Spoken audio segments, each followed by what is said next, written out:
Hello મોટા ભાઈ, આપણે નવાપુરની બોર્ડરની આગળ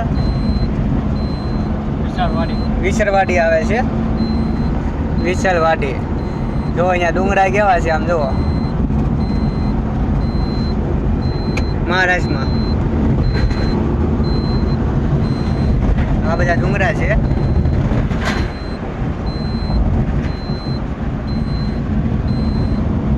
નવાપુર બોર્ડરથી 60 કિલોમીટર થાય છે. ઘાટવાળો જે વિસ્તાર આવે છે, થોડોક જંગલવાળો એરિયો આવે છે, જંગલ વિસ્તાર આવે છે,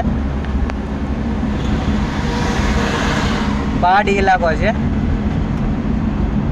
દિવસમાં તો હાલી કે પણ નાઇટમાં હાલવું થોડુંક મુશ્કેલ છે.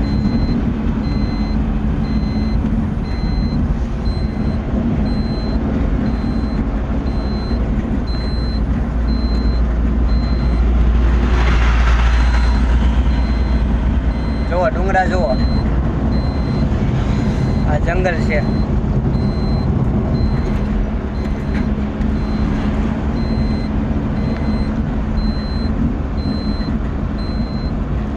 આગળ કાંઈક બીજું નવું કાંઈક દેખાય તો તમને બીજા વિડીયો દેખાડું.